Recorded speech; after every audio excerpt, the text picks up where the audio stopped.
The space station called Harmony's Edge floated in the dark between stars. It was big, made of white metal that shined in the light of distant suns. Ships from many worlds came here when there was trouble in the galaxy. Today, there was big trouble. Ambassador Tejo looked out the window of his ship as they got closer to the station. He was a calm man with gray hair and kind eyes. But today, his face was serious. Next to him stood Jiwoo, a woman who knew about war and fighting. She wore a dark blue uniform with medals on her chest. "Look at all those ships," Jiwoo said quietly. She pointed at the many alien ships around the station. They brought their whole fleets. Tejo counted them. The Vorthok Empire had 20 big warships. The next collective brought 15 ships that looked like giant insects. Other alien races had their ships too. All of them were pointing their weapons toward the human ships. "They want to scare us," Tejo said. "But we are not afraid." Their ship docked at the station. Tejo and Jiwoo walked through the metal halls. The station was full of aliens. Some looked like big lizards with sharp teeth.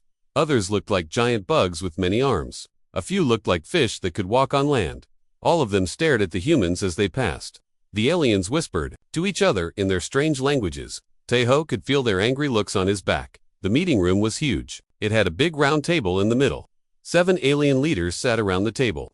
They had left only 2 chairs for the humans. The chairs were smaller than the alien chairs. This was meant to make humans feel small and weak. Tejo sat down calmly. Jiwoo sat next to him. She put a small device on the table. It would record everything that happened in the meeting. The leader of the Vorthok Empire spoke first. His name was Velthar. He was 8 feet tall with dark green skin and yellow eyes. His voice was deep and scary.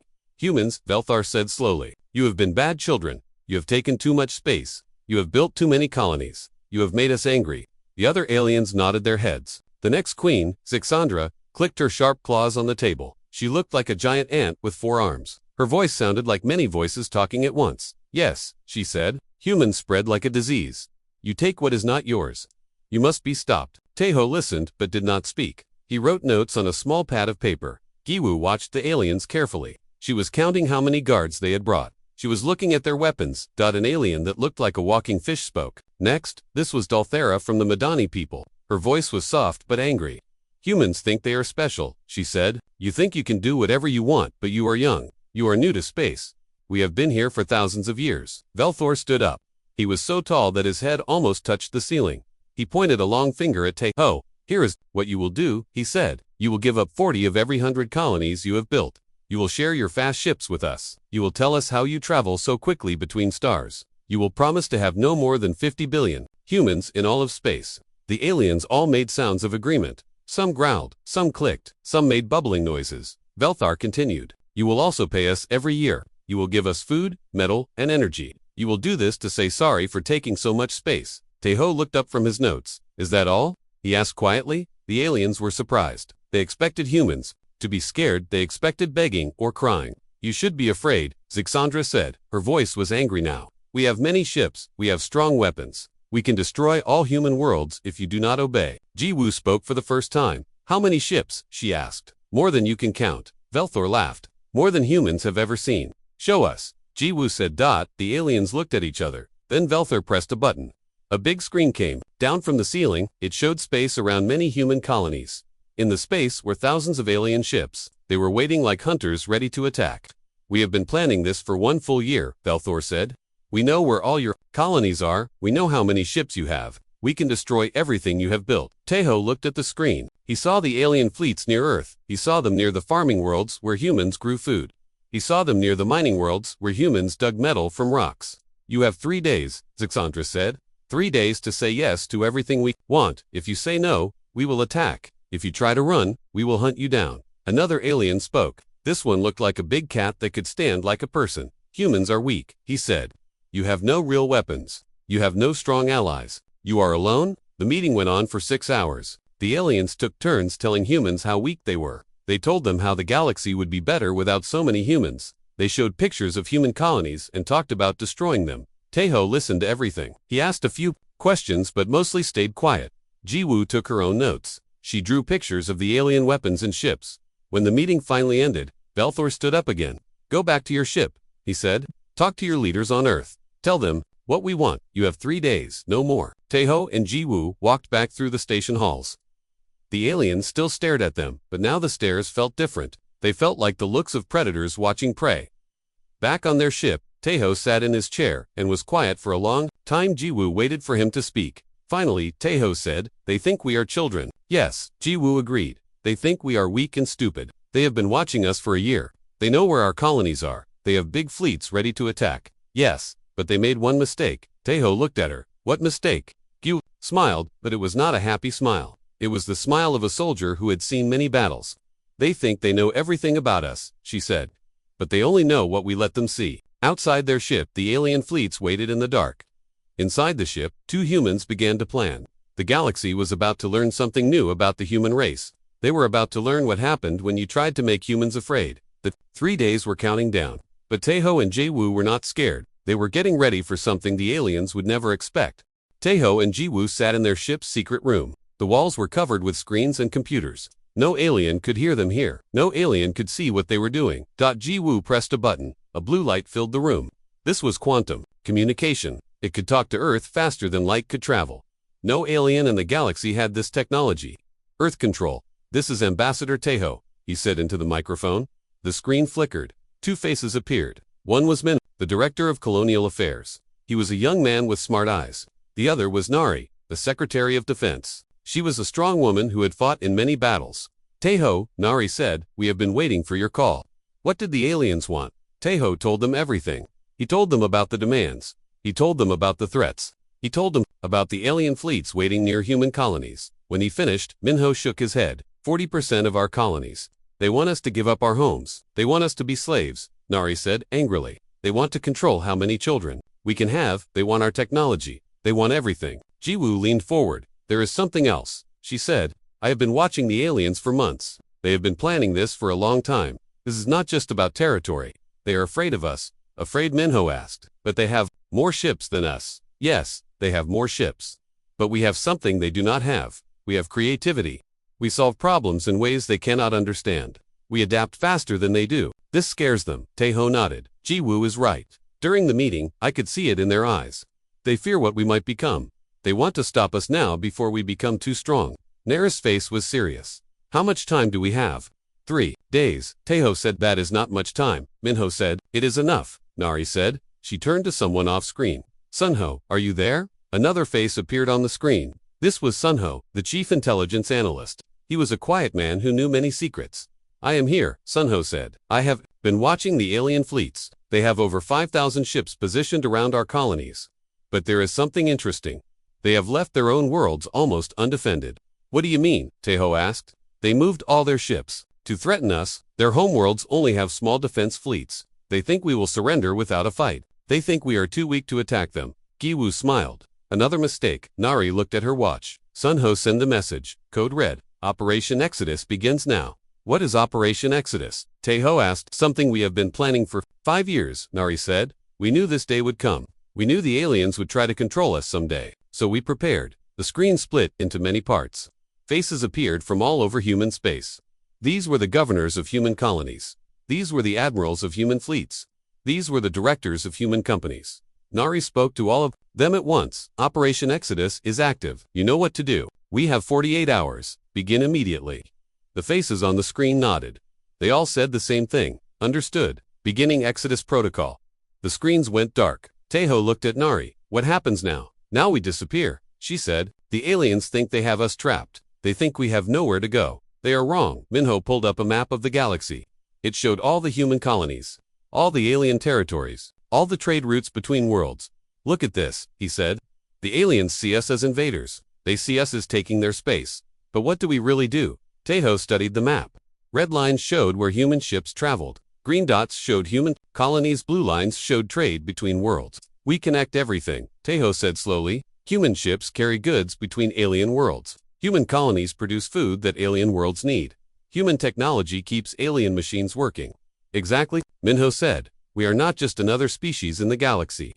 We are the glue that holds the galaxy together. Without us, everything falls apart. Jiwoo was looking at her own computer. I am getting reports from our agents on alien worlds. The aliens are celebrating. They think they have already won. They are not watching us closely anymore. Good, Nari said. That will make Exodus easier. Tell me about Exodus, Taeho said. Nari's eyes were bright. 5 years ago, we started building secret bases beyond the galaxy's edge, places where no alien has ever been. We have been moving supplies there slowly. Weapons, food, machines, seeds, everything we need to start over. We also built ships, Minho added, new ships that are faster and stronger than anything the aliens have seen. We built them in secret shipyards in empty space. The aliens do not know they exist. Most importantly, Sunho said, appearing on screen again, we planned exactly how to evacuate every human colony at the same time. Every person, every important machine, every piece of valuable technology. We can move 50 billion people in 72 hours. Taeho was amazed. How is that possible? Because we are humans, Jiwoo said. We plan ahead. We work together. We do not give up. The quantum communicator made a soft beep. Messages were coming in from all over human space. Colony governors reported that evacuation had begun. Fleet admirals reported that ships were moving to pickup points. Factory managers reported that important machines were being loaded onto transport ships. It is working, Nari said. In 3 days, when the aliens come looking for us, they will find empty worlds. What about the aliens who live on human colonies? Taeho asked. There are millions of them. They work in our factories, they study in our schools, they live in our cities. We will take them with us if they want to come, Minho said. We are not like the aliens in that meeting room. We do not abandon our friends. Taeho stood up. What is my role in this? You stay here, Nari said. You pretend that humans are still thinking about the alien demands. You buy us time. When Exodus is complete, you leave a message and come home. What message? Jiwoo answered. A message the aliens will never forget. A message that will change the galaxy forever. Outside their ship, the alien fleets waited. They thought they were hunters surrounding trapped prey. They did not know that the prey was about to vanish. They did not know that their galaxy was about to change in ways they could never imagine. The clock was ticking, 46 hours until the alien deadline. But humans were not counting down to surrender. They were counting down to freedom. The second day on Harmony's Edge began quietly. Taeho walked through the station's halls like nothing had changed. He bought coffee from an alien shop. He read news reports on a public screen. He acted like a man who was worried about the alien demands. But inside, his heart was racing. Across the galaxy, Operation Exodus was happening. 50 billion humans were preparing to disappear. Jiwoo met him in the station's garden. This was a big room with plants from many worlds. They sat on a bench under a tree with blue leaves. Status report, Taeho said quietly. 70% complete, Jiwoo whispered. The outer colonies are already empty. The mining worlds are cleared. The farming worlds are loading their last ships. She showed him her small computer. It looked like a normal tablet that humans used for reading. But it was connected to the secret quantum network. It showed the real-time status of every human. Green dots meant evacuated, yellow dots meant evacuation in progress, red dots meant not started yet. Most of the galaxy was now green. What about Earth? Taeho asked. Earth is the hardest, 20 billion people, but they have the most. Shipsnary says they will be ready on time. A group of Vorthok soldiers walked past them. The soldiers looked at the humans but did not stop. The aliens still thought humans were defeated. They are not watching us closely, Jiwoo observed. This is good for Exodus. Taeho nodded. Then he saw something that made him smile. A small human child was playing with an alien child near the fountain. The human child was teaching the alien child a game with stones. They were laughing together. We are not the same as them, he said, pointing at the children. No, Jiwoo agreed. We make friends, they make enemies. That afternoon, Taeho received a message. It was from Velthor. The Vorthok leader wanted to meet again. Taeho agreed. The meeting room was the same as before, but this time, only Velthor was there. The other alien leaders were busy with their fleets. Human, Velthor said, have you made your decision? We are still discussing it, Taeho lied. This is a big decision. We need more time to talk to all our colonies, Velthor laughed. Time? You have 1 day left. After that, we attack. Attack peaceful colonies, Taeho asked. Attack women and children. Attack illegal settlements, Velthor corrected. You took space that was not yours. Now you pay the price. Taeho pretended to look worried. Maybe we can negotiate. Maybe we can give you some of what you want. All of it, Velthor said firmly. You give us everything we demanded, or we take it by force. I will give you an answer tomorrow, Taeho said. After the meeting, Taeho returned to his ship. Jiwoo was waiting with more reports. Earth is 90% evacuated, she said. Only the government and military remain. They will leave in the last ships. What about our people on this station? Ready to go. We have been slowly moving them to the docking bays. The aliens think they are just moving supplies. Taeho looked out the window. Human ships were still docked at the station, but these were not the same ships that had arrived 3 days ago. The original ships had left quietly during the night. These were new ships that had arrived to take their place. Clever, he said. Hyensu's idea. Jiwoo said. He has been rotating ships all day. The aliens see human ships, so they think we are still here. They do not know that the people have changed. Hyansu was the human fleet commander. He was a smart man who understood space battles. His ships were positioned around the station like they were protecting the human diplomats. But really, they were covering the evacuation. That night, Taeho could not sleep. He kept checking the quantum communicator. Reports came in from across the galaxy. Colony Taebaek evacuated. Last ship departing. Colony Busan cleared. All equipment loaded. Colony Daejeon empty. Automatic systems activated. Mining station Hwasong abandoned. Reactors shut down safely. Every few minutes, another human world went dark. Not destroyed, just empty. The humans were leaving so quietly that the alien fleets watching them did not notice.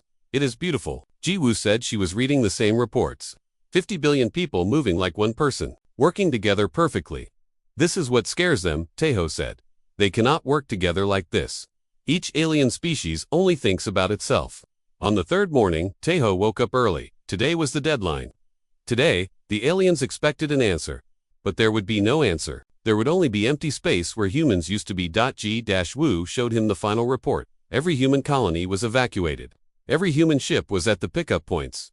Every human settlement was empty, except for automated systems that would keep the lights on for a few more days. Earthy asked. Earth is clear. The last government ship left 1 hour ago. President Park is safe. Taeho felt a strange sadness. Humans had lived on those worlds for over 100 years. They had built cities, farms, schools, hospitals. Now they were leaving it all behind.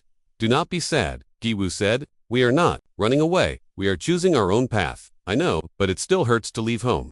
Home is not a place, she said. Home is people. And all our people are safe. It was time to go. Taeho and Jiwoo walked through the station one last time. They said goodbye to the alien friends they had made. They petted the alien children who ran up to them.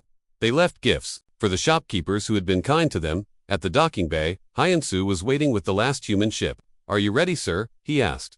Almost, Taeho said. He took out a small device. It was a recorder.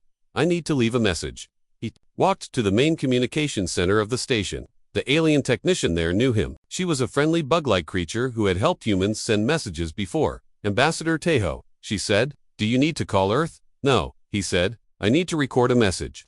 For all the alien leaders to be delivered in 1 hour. She helped him set up the recorder. Taeho looked into the camera. His face was calm, but his eyes were firm.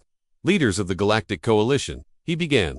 The United Terran Republic has considered your demands. We reject them completely. We will not give up our colonies. We will not share our technology. We will not limit our population. We will not pay tribute to anyone. He paused. Then he continued. More importantly, we reject your authority over us.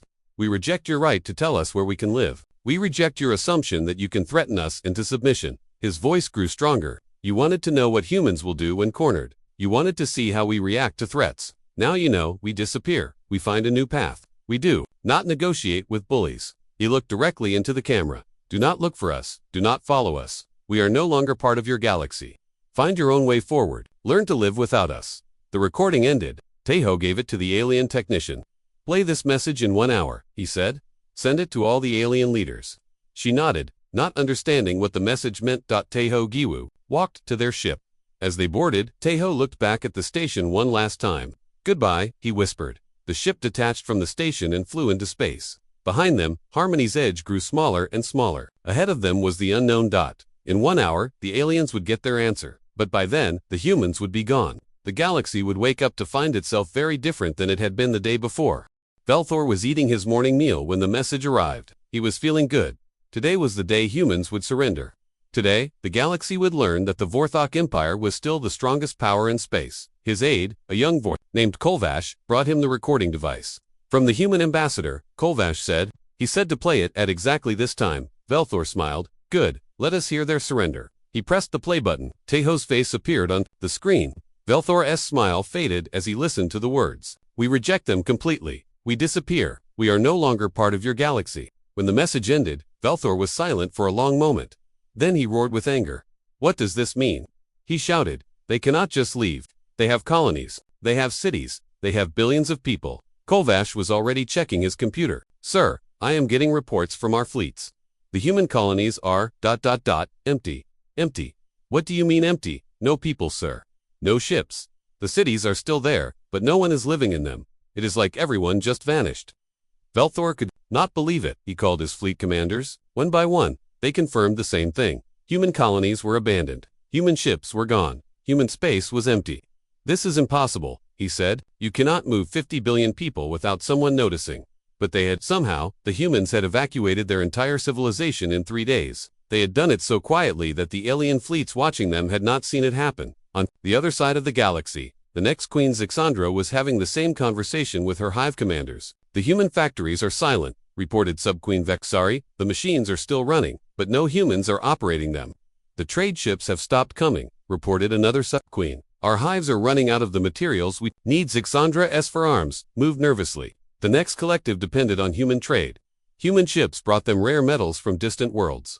Human factories made components that next technology needed. "How long can we survive without human trade?" she asked. 6 months, maybe 7, Vexari said. "After that, our machines will start breaking down." The aquatic Madani were the first to panic. Ambassador Dulthera received an urgent message from her homeworld. "The medicine has stopped coming," the message said. "The human pharmaceuticals that keep our people healthy. The shipments have stopped." Dulthera's gills fluttered with fear. 3 Madani worlds depended on human medicine. A plague had killed millions of her people 20 years ago. Only human-developed drugs kept the plague from returning. "How long do we have?" she asked. "For months," came the reply. "Maybe 5. After that, the plague will return." She immediately sent messages to the other alien leaders. They needed to find the humans. They needed to get the medicine back, but the humans were nowhere to be found. Fleet Admiral Kolvash led a massive search. He took 500 Vorthok ships into human space. He found empty cities on empty worlds. He found automated factories, still running with no one to operate them. He found space stations broadcasting messages. "This facility is now abandoned. Take what you need." The humans had left no trace of where they had gone. They had removed all their navigation computers. They had destroyed all their star charts. They had taken their technology and their knowledge with them. "It is like they planned this for years," Kolvash reported to Velthar. "Of course, they planned it," Velthar snarled. "They knew we were coming. They prepared to run away like cowards." But privately, Velthar was worried. This was not the action of cowards. This was the action of a species that had been preparing for war. On the trade world of Nexus Prime, alien merchants were beginning to panic. This world was the center of galactic commerce. Ships from every species came here to buy and sell goods. But now, half the market stalls were empty. The human traders were gone. The human ships that carried goods between worlds had vanished. "Where are the medical supplies?" asked a Draxian merchant. His people needed human-made antibiotics. "Where are the computer chips?" asked a Zilani trader. Her world's technology ran on human electronics. "Where are the food supplements?" asked a Corvin dealer. His species could not digest most alien food. They needed human-processed nutrients to survive. No one had answers. The humans had simply vanished.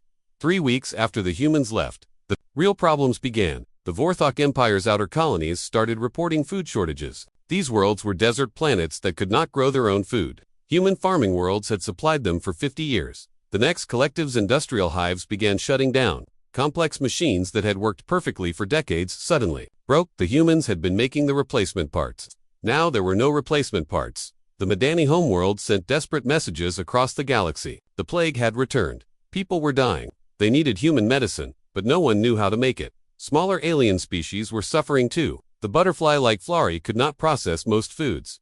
They had traded their beautiful silk for human-processed nutrition. Now they were starving. The rocketing Gran had traded their rare minerals for human technology. Their cities were powered by human-built reactors. Now the reactors were failing, and no one knew how to fix them. Velthar called an emergency meeting of all the alien leaders. They met on Harmony's edge, in the same room where they had threatened the humans. "This is a disaster," Dulthera said. Her voice was shaking. "My people are dying. My factories are failing." Zixandra clicked angrily. "My hives are collapsing. My colonies are hungry." Velthar admitted. "My people are angry. They blame me for this." The other leaders all had similar stories. The galaxy was falling apart without human support. "I do not understand," said Gorth, leader of the Kraxi. "Humans were only 12% of the galaxy's population. How can losing them cause so much damage?" "Because they were not just 12%, Dulthera said sadly. "They were the 12% that held everything together." She pulled up a hologram of the galaxy. It showed trade routes, supply lines, and economic connections. "Look at this," she said. "Every alien species trades with 3 or 4 other species. But humans traded with everyone. They connected the entire galaxy." The hologram showed the truth. Human ships had carried goods between alien worlds that would never trade with each other directly. Human technology had made communication possible between species that could not understand each other. Human medicine had saved lives on worlds that could not make their own cures. They were the center of everything, Dulthera continued. And we forced them to leave. We can manage without them, Velthar said, but his voice was not confident. Can we? Zixandra asked. My hives are already failing. My people are hungry. My machines are broken. How long before my colonies rebel against me? The truth was spreading. Across the galaxy, news reports told the story of the human exodus. They told of the economic collapse that followed. They told of the food shortages, the medical emergencies, the technology failures, and they told of something else. Something that made the alien leaders very afraid. On the edges of known space, alien explorers were reporting strange things. New ships that moved faster than anything they had seen. New colonies on worlds that were supposed to be uninhabitable. New technology that was far beyond what humans had shown before. They are not hiding, one explorer reported. They are building something bigger than what they had before. Velta read the reports with growing fear. The humans had not fled like beaten animals. They had relocated like a military force preparing for war. What have we done? He whispered, but it was too late for regrets. The galaxy was learning to live without humans, and the humans were learning to live without the galaxy. The question was, which side would survive better? 6 months had passed since the humans disappeared. The galaxy was dying. On the Madani homeworld of Aquatica, hospitals were full of the sick and dying. The plague that human medicine had controlled was spreading again. Children were the first to die, then the elderly, then everyone else. Ambassador Dulthera stood in a hospital room, watching doctors try to help patients with medicines that did not work. The alien drugs were too weak. Only human pharmaceuticals could stop the plague. Many have we lost? She asked the chief doctor. 3 million so far, he said sadly, maybe 10 million more in the next month. Dulthera's skills trembled with grief. And the other worlds? Worse, Coral Colony lost half its population last week. Blue Deep is completely quarantined. She knew what she had to do. The Madani needed to find the humans. They needed to beg for medicine. They needed to apologize for what they had done. Across the galaxy, the next collective was facing its own crisis. Queen Zixandra stood in her hive's control center, watching status reports from her colonies. Red lights blinked everywhere. Factories were shutting down. Transport ships were grounded. Even the hive's basic life support systems were failing. Report, she commanded. Subquine Vexari clicked nervously. 17 hives are now offline. The machines we cannot repair ourselves have all failed. Food production is down 60%. What about the human technology we captured from there? Abandoned colonies. We tried to copy it, but we do not understand how it works. Our best engineers cannot figure out their designs. Zixandra felt fear for the first time in her long life. The next collective had existed for 10,000 years, but without human technology, it would collapse in less than 1 year. The Empire was in the worst shape of all. 3 of their desert colonies had already been abandoned. The people had moved to other worlds, but there was not enough food for everyone. Bot Fleet Admiral Kolvash stood before Emperor Velthor with the latest reports. The outer colonies are in revolt, he said. They blame us for driving away the humans. They say we destroyed their lives. How many ships have we lost to rebels? Velthor asked. 47 warships. The rebels are using hit-and-run tactics. They attack our supply lines and then disappear. Velthar's yellow eyes glowed with anger. But the anger was not for the rebels, it was for himself. He had made the worst mistake in Vorthok history. Have our search fleets found anything? He asked. Nothing? It is like the humans never existed. We have searched 1,000 systems. All empty. But Kolvash was wrong. The humans did exist. They had just moved farther than anyone thought possible, in a region of space beyond the galaxy's edge, where no alien had ever traveled. The new Terran Republic was growing stronger every day. Ambassador Tejo stood on the bridge of the mobile capital ship Sejong through the windows. He could see dozens of human colonies on worlds that aliens thought were uninhabitable. Status report, he said to Captain Hyensu. All colonies are operational, Hyensu replied. Population is now 52 billion. Industrial capacity is at 120% of pre-exodus levels. How is that possible? We are not wasting resources on trade with aliens anymore. We can focus all our efforts on our own development. Also, we brought some alien friends with us. The ones who were loyal to us, it was true. When the humans left, they had not abandoned everyone. Aliens who had worked with humans, who had been friends with humans, who had married humans, they were offered a choice. Many chose to come with the human exodus. How many alien refugees did we rescue? Tejo asked. 200 million. They are adapting well to life in the new republic.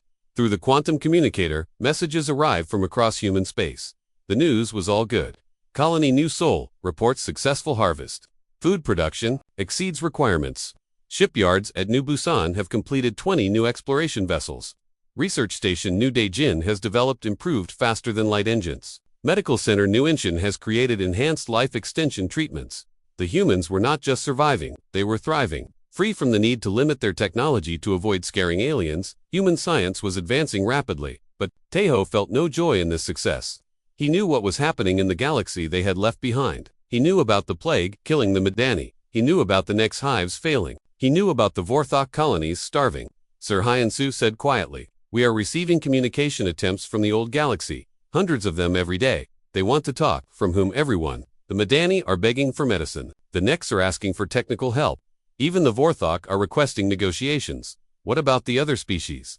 The ones who were not part of the coalition that threatened us. They are asking for trade agreements. They want to resume commerce. With us." Tejo considered this. Many alien species had not supported the threats against humanity. Some had even warned humans about the coalition's plans. And our response, Secretary Nari says we should ignore all messages for now. Let them understand the full consequences of their actions. That evening, Tejo walked through the corridors of the Sage. He passed human families who were building new lives in space. He passed alien refugees who had chosen to join the human exodus. Children played together, human children and alien children, not knowing or caring about the politics that had separated their species. In the observation deck, he met Jiwoo. She was looking out at the stars of their new home region. "Do you regret leaving?" she asked. "Sometimes," he admitted. "We could have tried harder to make peace.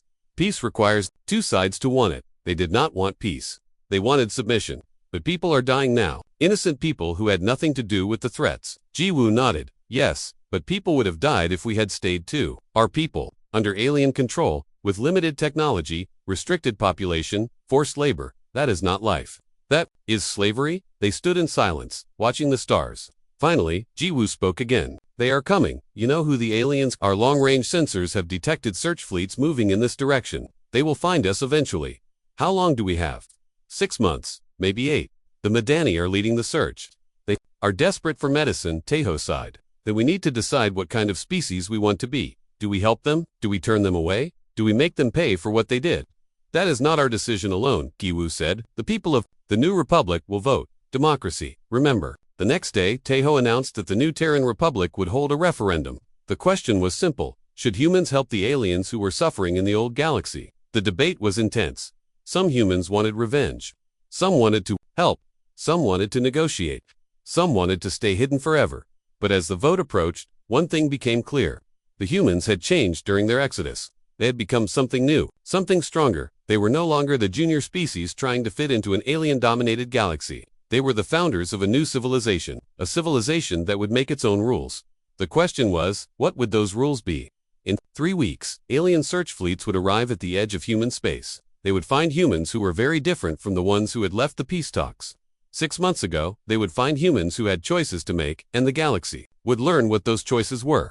The vote was finished. The results were clear.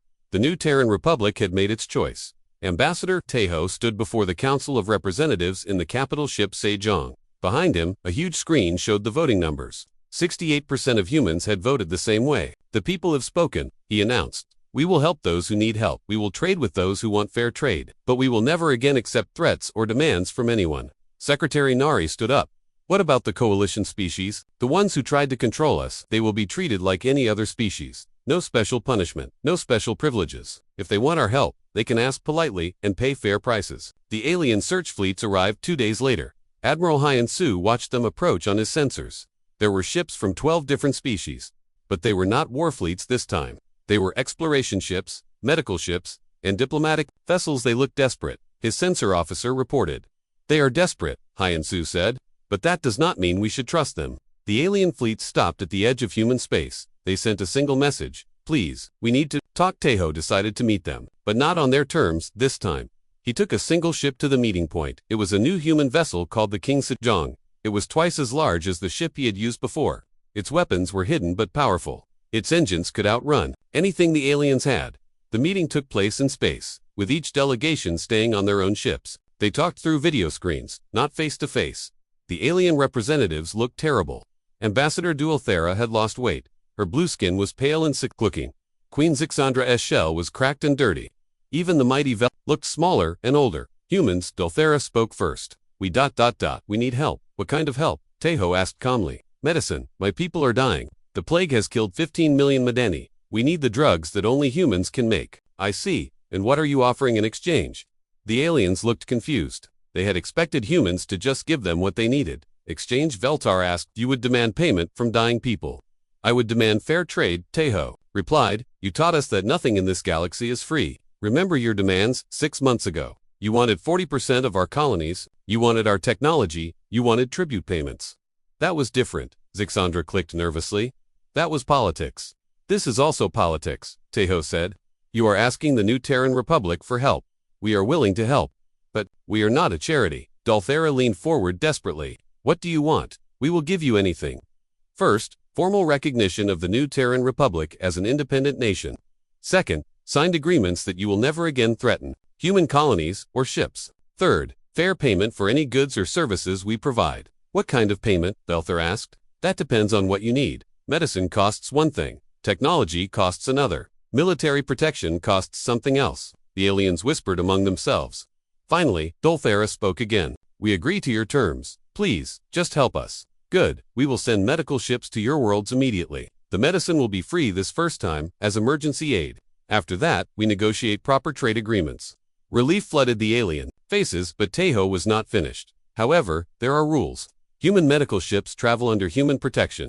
Any threat to our ships, and all aid stops immediately. Our doctors work according to human medical standards. No alien government can interfere with their treatments. Yes, anything, Dolthera said quickly. Over the following weeks, human ships began appearing throughout the old galaxy, but these were not the same humans who had left 8 months ago. The new human ships were larger, faster, and more advanced. Human technology had leaped forward during the Exodus.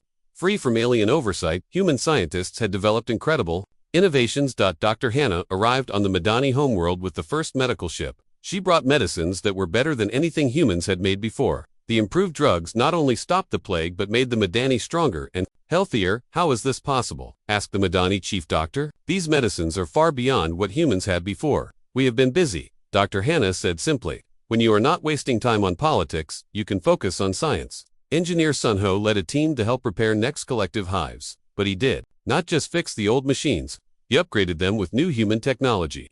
This reactor will produce 3 times more power, he told Sub-Queen Vec, and it will never break down if you maintain it properly. How much will this cost us? She asked nervously. Information, Sunho said. We want to learn about Next metallurgy. You make alloys that we find interesting. Fair trade. Even the Vorthok Empire received help. Human agricultural ships arrived at their desert colonies with new farming technology, crops that could grow in sand, water recyclers that could extract moisture from air. But the help came with conditions. Human technicians were protected by human security forces. Human equipment remained under human control. Any attempt to steal or copy human technology would end all cooperation. Slowly, the galaxy began to stabilize. But it was a different galaxy now. The humans were no longer junior partners trying to fit in.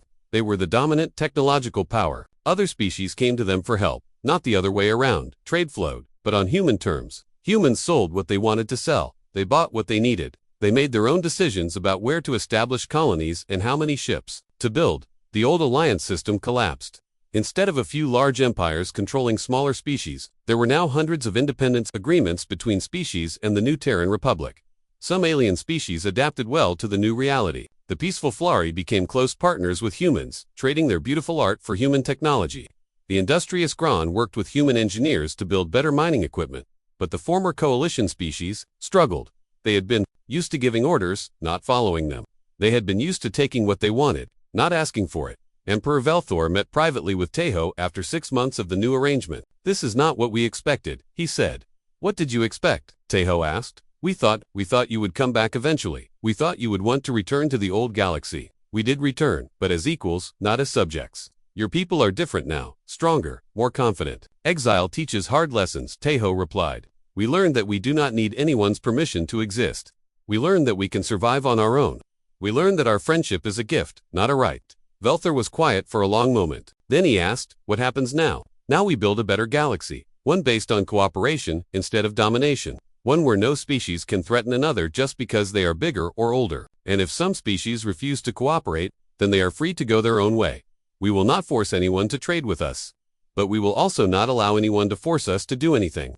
The meeting ended with Velthor looking very thoughtful. The Age of Empire was ending. The Age of Partnership was beginning. 1 year after the human exodus, the galaxy had settled into its new pattern. Humans controlled the most advanced technology. They provided medical care, industrial equipment, and agricultural solutions to dozens of worlds, but they also controlled the most powerful military force in known space. Human ships patrolled the trade routes. Human bases guarded the frontier regions.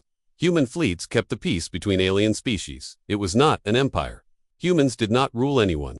But everyone knew that crossing the New Terran Republic would be very dangerous. Te-Ho stood on the observation deck of the Sejong, looking out at the bustling space around New Earth, the capital of the New Terran Republic. Human ships came and went, carrying goods and people across the galaxy. Alien ships waited in orderly lines for permission to dock. Ji-Woo joined him, as she often did. Which choice? All of them. Leaving, coming back, helping our former enemies. Te-Ho smiled. Look around. The galaxy is more peaceful now than it has been in centuries. Trade is fair. Technology is advancing. No one is threatening to destroy entire species anymore, because everyone is afraid of us. No, because everyone respects us. There is a difference. A young human officer approached them. Sir, we are receiving a request from an unknown species beyond the galactic rim. They are asking for contact with the New Terran Republic. Another species wanting our help, Ji-Woo asked. No, the officer said. They are offering to share their technology with us. They say they have been watching what we did, and they want to join our alliance. Te-Ho and Ji-Woo looked at each other and smiled. Send a diplomatic ship, Te-Ho ordered. Let us see what our new neighbors have to offer. As the officer left, Ji-Woo shook her head in amazement. A year ago, we were being threatened with extinction. Now, other species are asking to join us. That is what happens, Te-Ho said, when you stop trying to fit in and start being yourself. The galaxy had learned a hard lesson. Humans were not going anywhere. They were not going to be controlled. They were not going to be limited. They were going to be exactly what they chose to be. And anyone who wanted to be their friend was welcome to try. But anyone who wanted to be their